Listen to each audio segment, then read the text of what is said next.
Hello my dear, कैसे हैं आप लोग। उम्मीद है बहुत अच्छे होंगे आप लोग और आपकी पढ़ाई भी बहुत अच्छे तरीके से चल रही होगी। इसके पिछले वीडियो में हम लोग मुक्ति बोध का जीवन परिचय देख लिए थे, जो कि जन जन के चेहरा एक पाठ के कवि हैं। आज हम लोग बात करेंगे अधिनायक पाठ के कवि की, जिनका नाम है रघुवीर सहाय। हम लोग इस कविता को पढ़ चुके हैं, जिसमें यह बताया गया था कि इस स्वतंत्र भारत में, इस लोकतांत्रिक भारत में अधिनायक कौन है, राजा कौन है। तो चलिए आज हम लोग बात करते हैं रघुवीर सहाय के जीवन परिचय की।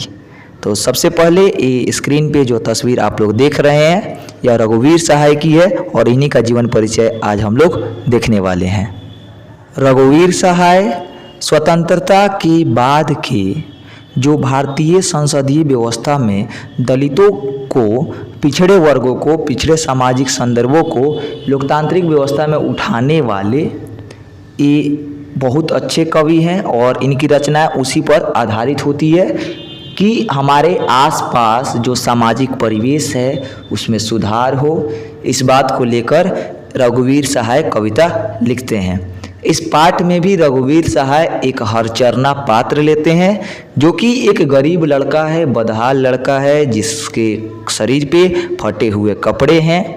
और वह विद्यालय जब जाता है, जब भी विद्यालय में राष्ट्रीय त्यौहार मनाया जाता है, तो उस समय वह न जाने राष्ट्रगान में किस अधिनायक की पुकार करता है, जो उनकी बात सुनेगा, जो उनको उनका अधिकार दिलाएगा।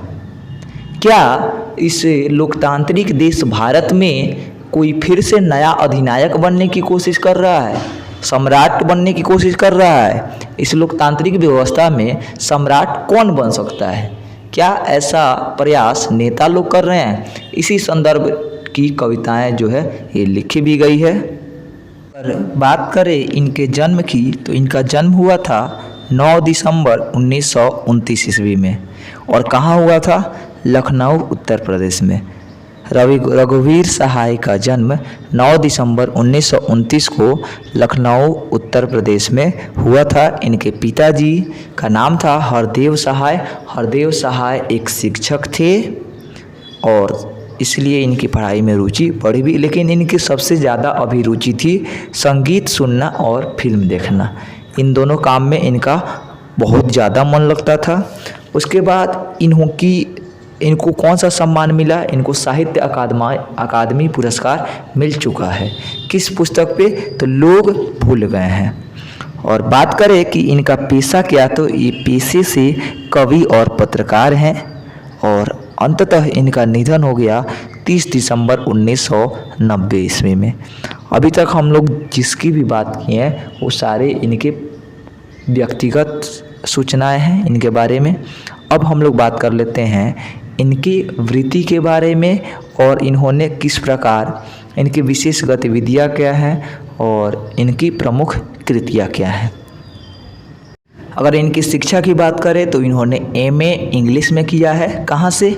लखनऊ विश्वविद्यालय से, जो कि लखनऊ में उपस्थित है। और लखनऊ क्या है? उत्तर प्रदेश की राजधानी है, यानी कि उत्तर प्रदेश में स्थित है। इनकी प्रमुख वृत्ति क्या है? तो इनकी प्रमुख वृत्ति है पत्रकारिता। और पत्रकारिता के क्षेत्र में अगर देखें कि इन्होंने क्या क्या काम किया है, तो इन्होंने सबसे पहले नवजीवन, जो कि लखनऊ में पत्रिका प्रकाशित होती है, वहीं से आरंभ किया। फिर समाचार विभाग और आकाशवाणी नई दिल्ली और नवभारत टाइम्स नई दिल्ली में विशेष संवाददाता के रूप में काम कर चुके हैं। संवाददाता का मतलब होता है रिपोर्टर, जो कि अलग अलग जगहों पर जाकर रिपोर्टिंग करता है। तो यह उसमें स्पेशल संवाददाता, स्पेशल रिपोर्टर के रूप में भी काम कर चुके हैं। और आगे देखा जाए तो 1979 से 82 तक इन्होंने दिनमान समाचार साप्ताहिक पत्रिका के प्रधान संपादक रहे। मतलब 3 सालों तक इन्होंने संपादक के पद पर भी कार्य किया है और साथ ही साथ भारतीय प्रेस परिषद के सदस्य भी रहे। अगर बात करें इनकी कृतियों की, तो इन्होंने कविताएं लिखी है। कौन कौन? सीढ़ियों पर, धूप में, आत्महत्या के विरुद्ध, हंसो हंसो जल्दी हंसो, लोग भूल गए हैं, कुछ पत्ते कुछ चिट्ठियाँ। और इसी कविता संग्रह जो कि लोग भूल गए हैं, इसी पर इनको कौन सा पुरस्कार मिला है? साहित्य अकादमी पुरस्कार मिला हुआ है। इन्होंने बहुत सारी कहानियाँ भी लिखी है। कहानियों में कौन कौन सी हैं? जैसे सीढ़ियों पर धूप में, ये कहानी भी है इसमें। रास्ते इधर से हैं, जो आदमी बना रहे। अगला है निबंध। निबंध में भी इन्होंने सीढ़ियों पर धूप में निबंध भी है। दिल्ली मेरा प्रदेश ये भी निबंध है। लिखने का कारण ये भी निबंध है। उबे हुए सुखी ये भी निबंध है। वे और नहीं होंगे जो मारे जाएंगे, यथार्थ यथास्थिति, इन सारे निबंधों को इन्होंने लिखा है। इसके बाद देखें कि इनकी रचनाओं का संग्रह कहाँ कहाँ किया गया है।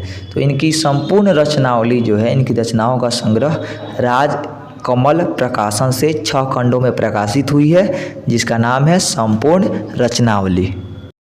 अगर आगे देखें तो इनका उदय कब हुआ? इनका उदय 6ठे दशक के प्रारंभ में, यानी 1960 के शुरू में संपादित प्रयोगवादी संकलन दूसरे सप्तक में एक कवि के रूप में हुआ।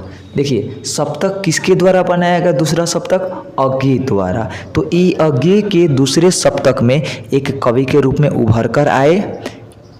किस वाद के? प्रयोगवाद के। ध्यान दीजिएगा, यहाँ पर ये कौन से कवि हैं? प्रयोगवादी कवि हैं। और आगे देखें तो आगे है कि रघुवीर सहाय दूसरे सप्तक के कवियों में शामिल थे। अगर इनके द्वारा जो लिखा गया पाठ है अधिनायक, उसका पाठ परिचय देखना चाहें तो देख सकते हैं उसको। जैसे लिखेंगे कि प्रस्तुत कविता अधिनायक उनके संग्रह आत्महत्या के विरुद्ध से ली गई है, जो कि एक व्यंग्य कविता है। ऐसी व्यंग्य कविता जिसमें हास्य नहीं अपितु आज़ादी के बाद की सत्ताधारी वर्ग के प्रति रोषपूर्ण और तीव्र कटाक्ष है। देखिए, सामान्यतः व्यंग्य कविताओं में व्यंग्य कविताएं इसलिए लिखी जाती है कि उससे हंसी आए लोगों को और वो उसका मजाक उड़ा सकें। लेकिन यहाँ पर इस कविता में हास्य नहीं है, यहाँ पर रोष है कि आज़ादी के बाद भी हम किस अधिनायक की प्रतीक्षा में हैं। आगे देखिए, इस कविता में कवि ने राष्ट्रगान में निहित अधिनायक शब्द के लेकर व्यंग्यात्मक कटाक्ष किया। कवि कहते हैं कि आज़ादी हासिल होने के इतने वर्षों के बाद भी आम आदमी की हालत में कोई बदलाव नहीं आया। कविता में हरचरना इसी आदमी का प्रतिनिधि है। हरचरना के बारे में आपको जानना बहुत ज़्यादा ज़रूरी है।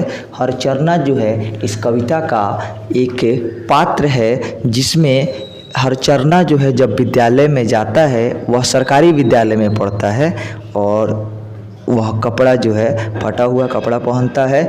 और जब भी उसके विद्यालय में जो है 15 अगस्त या 26 जनवरी या राष्ट्रीय त्यौहार मनाया जाता है, तो उसके विद्यालय में राष्ट्रगान दोहराया जाता है।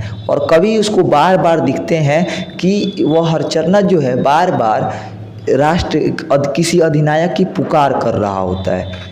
तो कवि सोच में पड़ जाते हैं कि इस लोकतांत्रिक व्यवस्था में अधिनायक कौन है या कौन बनना चाहता है। अंग्रेज तो चले गए, तो फिर कवि के मन में ये भी बात आता है कि हो सकता है कि जो हमारे देश के नेता हैं वह अधिनायक बनने की कोशिश में लगे हों, मतलब राजा की तरह व्यवहार करने में लगे हुए हों। कविता में हरचरना इसी आदमी का प्रतिनिधि है। राष्ट्रीय त्यौहार के दिन हरचरना जो है जब भी झंडा फहराने के जलसे में हरचरना फटा सुतन्ना पहने वही राष्ट्रगान दोहराता है, जिसमें इस लोकतांत्रिक व्यवस्था में भी न जाने किस अधिनायक का गुणगान किया गया है। ठीक है, हरचरना क्या है? तो हरचरना एक स्कूल में पढ़ने वाला गरीब बदहाल लड़का है, जो अपने आर्थिक सामाजिक हालत के विपरीत औपचारिकतः सरकारी स्कूल में पढ़ता है और जो राष्ट्रीय झंडे के फहराए जाने के जलसे में फटा सुतन्ना कपड़ा पहनकर राष्ट्रगान में न जाने किस अधिनायक का गुणगान किए जा रहा है।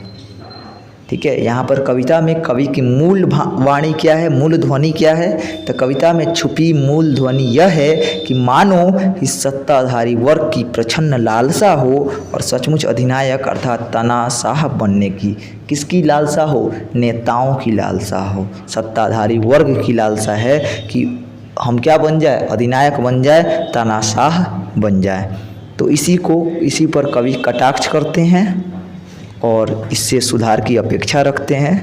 रघुवीर सहाय अपनी कविताओं में एक लाइन कहा करते थे, उनका एक प्रकाशन था अपना तस्वीर। कहा करते थे कि समाज में मैं रहते हुए मैं दाढ़ी बनाकर नहीं घूमता, कपड़े इस तरह के नहीं पहनता कि लोग कह उठे वह देखो कवि आया, और इस तरह से नहीं करता कि लोग परे हटकर अदब से बैठें, पर इस तरह ज़रूर करता हूँ कि सिर्फ वे ही लोग दोबारा मिलना चाहें जो निर्भय हैं और बिना कारण आदर दिखाए या अकारण आदर मांगने दोबारा मिल सकते हैं। तो ये रघुवीर सहाय का कथन था जो कि अपना तस्वीर में प्रकाशित होता था। तो आज के वीडियो में रहने देंगे बस इतना ही। आशा करते हैं कि आप लोग को वीडियो पसंद आया होगा और यह वीडियो आपके लिए हेल्पफुल रहा होगा। बहुत बहुत धन्यवाद। मिलते हैं फिर अगले वीडियो में।